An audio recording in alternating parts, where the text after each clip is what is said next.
Please order in the hall. Please order in the hall.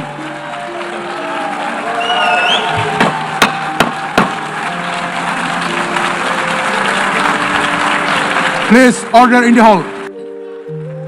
La escena mundial hoy, la hostilidad sin precedentes contra Israel, no es un episodio aislado. Es el cumplimiento exacto de una cadena profética trazada hace siglos.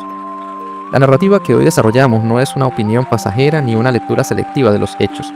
Es un intento de leer la historia y las noticias a la luz de una secuencia profética restaurada.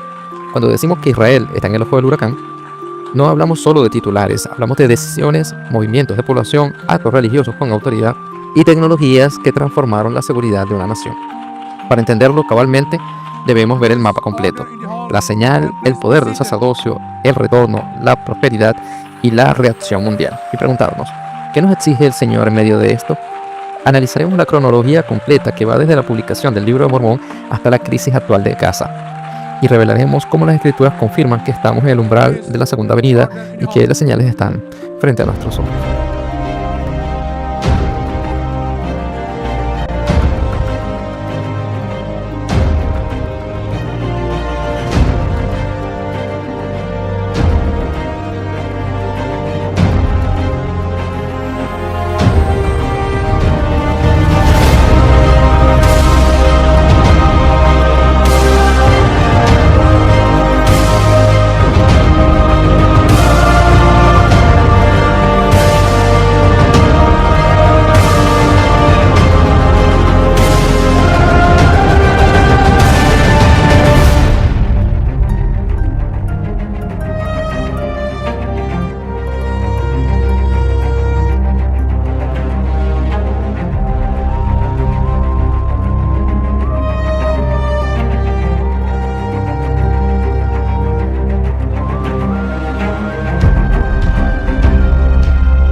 Bienvenidos a Frente a Nuestros Ojos, el programa donde analizamos las profecías de los últimos días con los lentes del Evangelio restaurado. Saludos a todos, les habla el hermano Héctor Eduardo Campos, llegando a ustedes gracias a Radio Abinadí, siempre junto a ti. Disponible en App Store y por YouTube a Evidencia Sin Fronteras. Si no te has suscrito, hazlo ya y deja un like y tu comentario. Danos tu opinión, de dónde nos escribes y tu nombre. Te enviaremos un saludo especial en el siguiente episodio.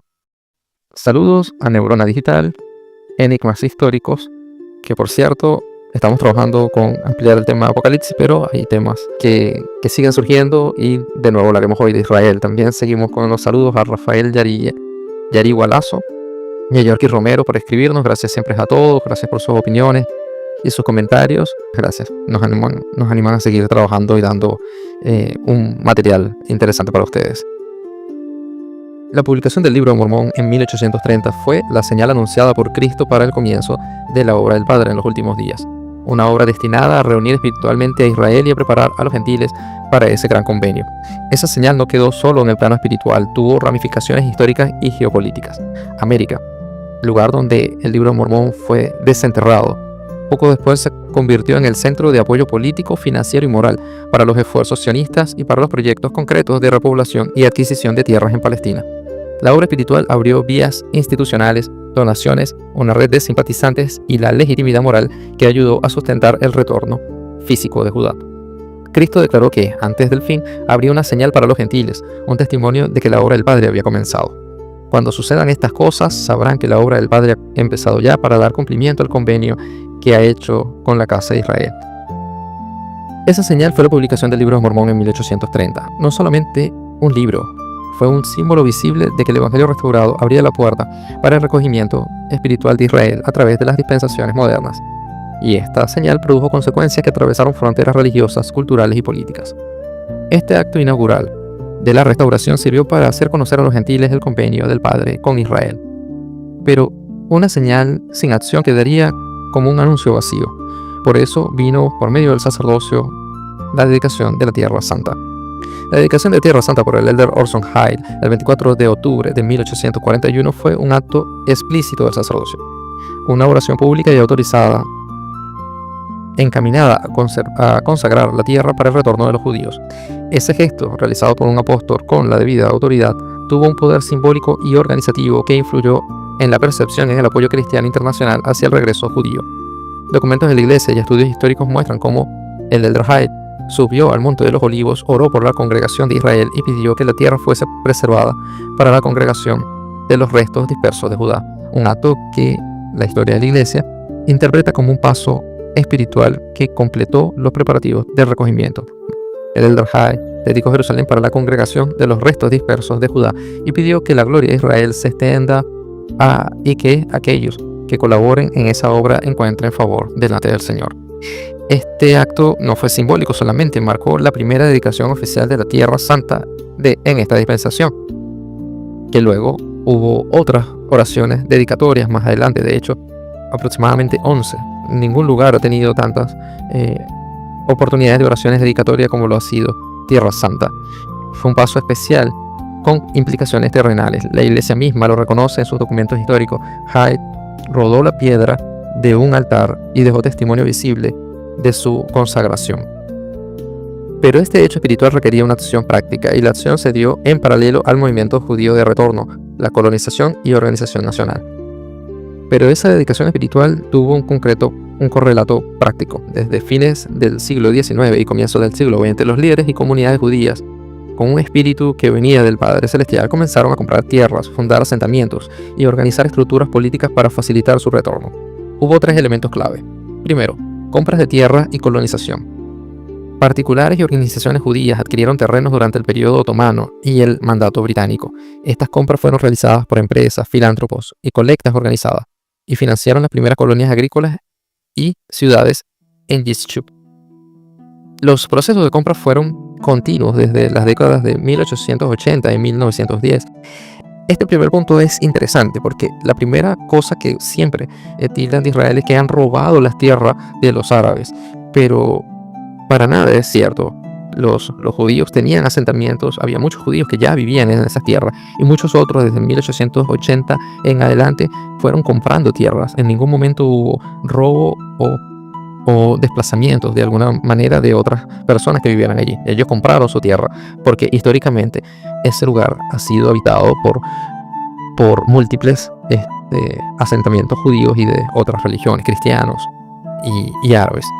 Luego, las instituciones de apoyo, la creación de organizaciones específicas como la Fundación Nacional Judía, que por sus siglas son JNF, fundado en 1901, tuvo el mandato explícito de adquirir tierra y desarrollar infraestructura agrícola y forestal para asentamientos judíos. Con los años, el JNF llegó a poseer y gestionar gran parte de las tierras colectivas en el futuro Estado de Israel, plantando millones de árboles y estructurando proyectos de riego y desarrollo rural. Como dato curioso, aunque esto fue mucho más adelante, ¿sabía usted que hay un bosque en Israel que lleva el nombre de Simón Bolívar y está compuesto por árboles oriundos de Venezuela? Coméntanos si lo sabías en la casilla de comentarios. Tercera cosa, organización política. El movimiento político que articuló las demandas nacionales y la diplomacia moderna fue la organización sionista fundada tras el primer congreso sionista en Basel en 1897, convocado por Theodor Herzl, un periodista y escritor judío. Esta organización formuló el programa político para la obtención de una patria nacional judía. Movimiento movilizó diplomacia y consolidó redes financieras y de migración, lo que llamaron ellos la Aliyah, que significa ascenso.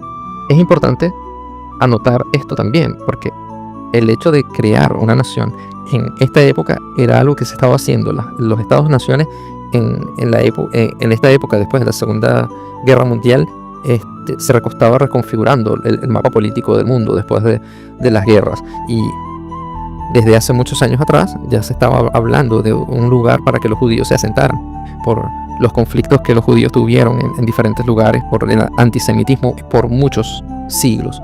Entonces este era el momento en que todos los países estaban reconfigurando sus naciones, sus lugares, sus ideas, y entonces este periodista tiene la oportunidad de oro para organizar a su grupo judío y lograr su sueño, el sueño de tener una nación. El trabajo de Herzl y el movimiento sionista dio al retorno un carácter no solamente espiritual, sino estatal y diplomático.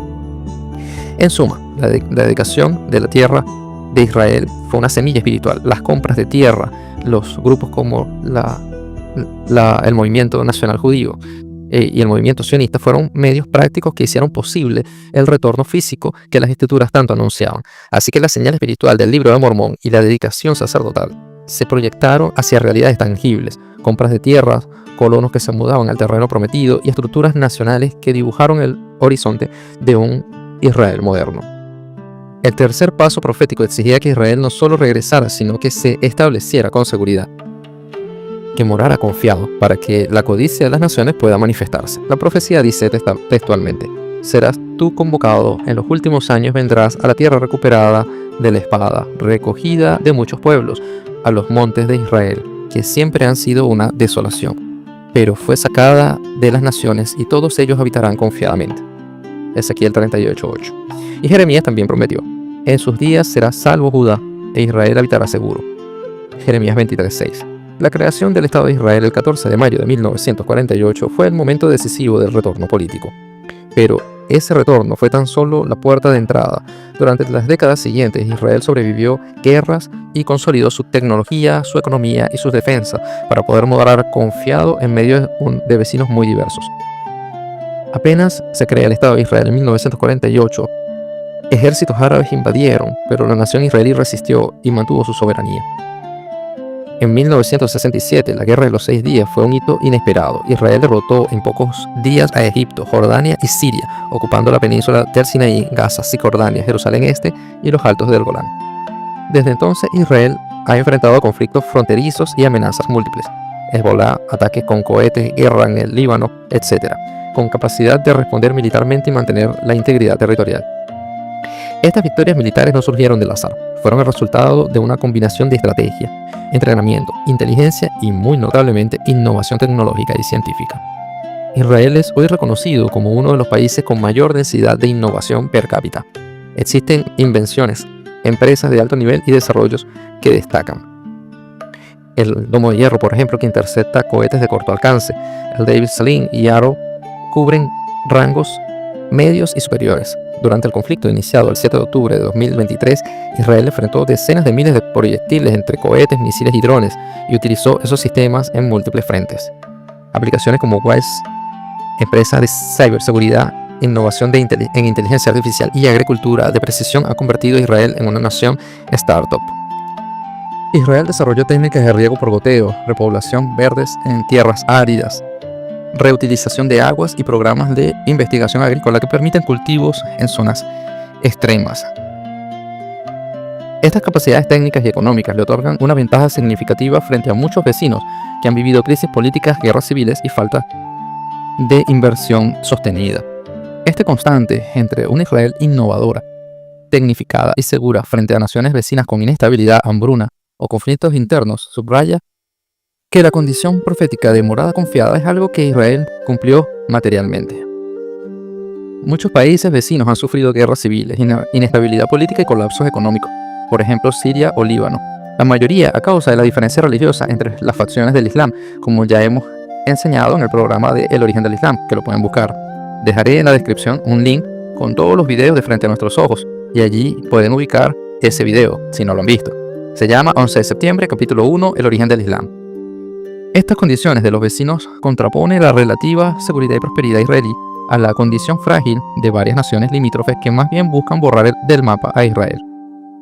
Vemos que a pesar de que el judaísmo tiene sus diferentes ramas, en esencia es una religión pacífica y las leyes de Israel son democráticas. Esa diferencia, una Israel próspera y tecnológicamente avanzada frente a vecinos inestables y empobrecidos, es el telón de fondo que proféticamente atrae la atención y la codicia de factores externos. Habiendo cumplido la señal, la dedicación y el retorno con prosperidad, el escenario estaba listo para la siguiente fase profética, la ira de las naciones. Los profetas advirtieron que, antes del choque final, las naciones se agruparían para ejercer presión diplomática, mediática y política y eventualmente militar. Zacarías profetizó: y en aquel día yo pondré a Jerusalén como piedra pesada para todos los pueblos. Todos los que la sostengan serán lastimados, y todas las naciones de la tierra se juntarán contra ella. Además, la revelación moderna dice: y todas las cosas estarán en conmoción, y de cierto desfallecerá el corazón de los hombres, porque el temor vendrá sobre todo pueblo. Hoy estamos inmersos precisamente en esa profecía. Un ajuntamiento mundial que se expresa en condenas diplomáticas, discursos en la ONU, campañas publicitarias internacionales y en algunos casos sanciones económicas. El actual conflicto en Gaza comenzó con el ataque masivo de Hamas el 7 de octubre de 2023, asesinatos, infiltraciones y la toma de rehenes como detonante de una guerra prolongada. Según reportes, alrededor de 1.200 personas, en su mayoría civiles, fueron asesinadas y 251 tomadas como rehenes. La respuesta israelí fue contundente. Campañas militares intensas para neutralizar la infraestructura de Hamas, rescatar rehenes y restaurar la seguridad interna. Habiendo alcanzado Israel un estado de retorno y prosperidad, la Escritura advertía que las naciones se agruparían para desafiarle. Hoy ese conjunto toma formas múltiples. Hay presión diplomática, votaciones y discursos en la ONU, campañas mediáticas, sanciones parciales y en algunos escenarios la condena internacional por acciones militares. Así, la alianza internacional que presiona contra Israel encaja con la Escritura. Pero para interpretar correctamente lo ocurrido en Gaza y las acusaciones de genocidio que han lanzado algunos líderes y medios, hay que mirar dos hechos recientes simultáneos. Uno, el origen y la confrontación, ataques terroristas masivos por parte de Hamas que desencadenaron una guerra. Y dos, la respuesta militar israelí y su impacto humanitario. Ambas realidades conviven y son utilizadas políticamente en la arena internacional, cumpliendo así una profecía de participación de los gentiles en la restauración. Actualmente, esta coalición mundial se expresa en condenas y presiones para imponer un Estado palestino en detrimento de los intereses de Israel, exactamente como si cumpliera la reunión profética de Zacarías. Hoy vemos evidencias de ello. Las votaciones en la ONU y la retórica diplomática apuntan a un esfuerzo concertado por derrotar a Israel sin un ataque militar abierto aún. De hecho, ya en 1947 las Naciones Unidas, incluyendo a Rusia y muchos otros países, ahora hostiles a Israel, votaron en favor de dividir Palestina para crear un Estado judío. En más de una ocasión se ha planteado el dividir la tierra para que exista un Estado para los palestinos.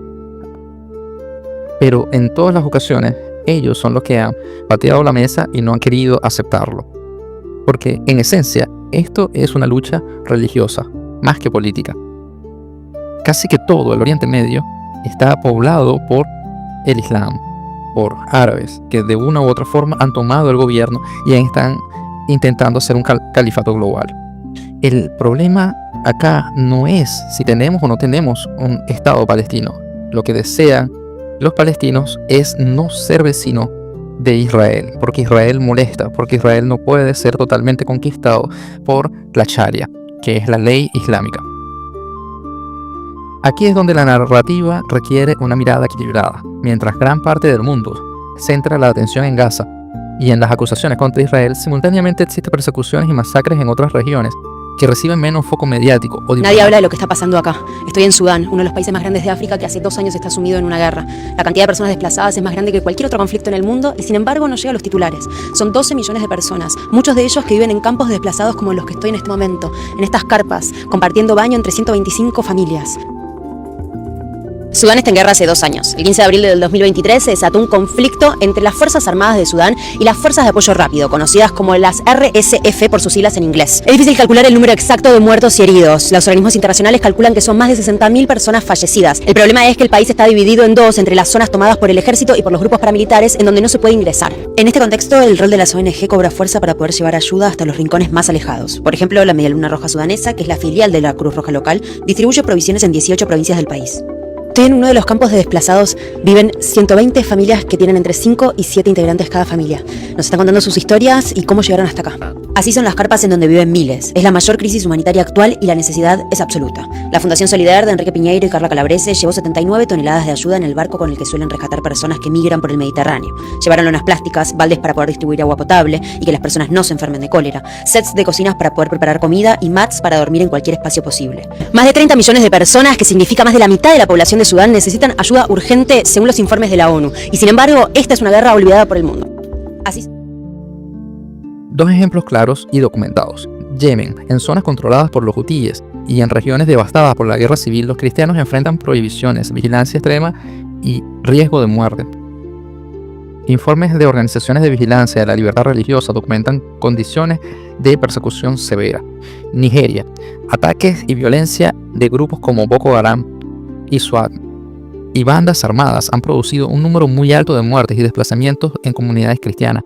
Reportes de organizaciones y agencias internacionales señalan que Nigeria figura entre los países con mayor número de cristianos asesinados por motivos religiosos. Estos hechos suelen recibir menos atención comparativa que la cobertura que le dan a Gaza, aunque humanitariamente son graves. La lucha territorial por Gaza, Cisjordania y Jerusalén es el núcleo donde se concentran estas profecías. La demanda global de un Estado palestino no es solo un asunto político común, constituye el mecanismo por el cual todas las naciones buscan restringir, rodear y oprimir al Israel restaurado según las Escrituras. La insistencia internacional en reconocer a Palestina, junto con el rechazo a la defensa del derecho de Israel sobre Jerusalén, se interpreta dentro de esta narrativa profética como una forma de ira de las naciones, una prueba más de que el complot mundial contra Israel está en marcha. La ira de las naciones se manifiesta ahora en la mezcla de juicios diplomáticos, guerra de narrativas y medidas diplomáticas. Recordemos que en una guerra lo primero en morir es la verdad. Y allí entra esa guerra de narrativas. La congregación mundial que demanda sanciones o que clama por justicia está desempeñando desde la óptica profética el papel que describe Zacarías y las revelaciones modernas. Un God y Magot, una presión internacional que rodea y busca limitar la soberanía y la capacidad de Israel de actuar como un Estado restaurado. Al mismo tiempo, por la trágica suma de víctimas civiles en Gaza plantea preguntas morales y humanitarias que la Iglesia y sus miembros, como hijos de Dios, no pueden ignorar. Debemos orar por las víctimas de todas las naciones, distinguir entre agresores y víctimas y buscar respuestas compasivas y justas. El conflicto en Gaza es real, con sufrimientos profundos, pero la narrativa internacional muchas veces simplifica causas, omite antecedentes y polariza moralmente. La profecía nos enseña que antes del choque final habrá acusaciones, conspiraciones y juicios parcializados, y es precisamente lo que estamos viendo. Recapitulando, en 1830 se publica el Libro de Mormón y es la señal inaugural para la restauración del Israel moderno. Tanto Judá como el resto de la casa de Israel debe ser restaurado. Judá en el Medio Oriente y el resto de Israel en América. En 1841 la dedicación de Jerusalén por parte del elder Orson Hyde fue el acto de Dios, la bendición de Dios con la autoridad para el regreso del pueblo. Finales del siglo XIX y del XX y comienzo del XX, la compra de las tierras, la colonización, la creación de la Fundación Nacional Judía y el movimiento sionista. En 1948 se establece el Estado de Israel y las olas de migración. Comienzan las primeras guerras, subsiguientemente en 1967 y otros años más, victorias militares decisivas. Hasta el día de hoy, después del 7 de octubre, hostilidad diplomática, acusaciones internacionales, la guerra en Gaza, destrucción masiva y presión mediática. Ese patrón no puede atribuirse a la casualidad. Cuando revisamos las escrituras y las declaraciones de los líderes inspirados de la Iglesia restaurada, vemos una continuidad. El tiempo del Señor parece acercarse con pasos firmes. Todo esto es una pincelada a un cuadro, como pequeños puntos de color en un lienzo, que al verlo de lejos podemos unir los puntos y ver el cuadro con sus formas. Tal vez se hayan visto pinturas hechas con puntos de color muy pequeños en un lienzo.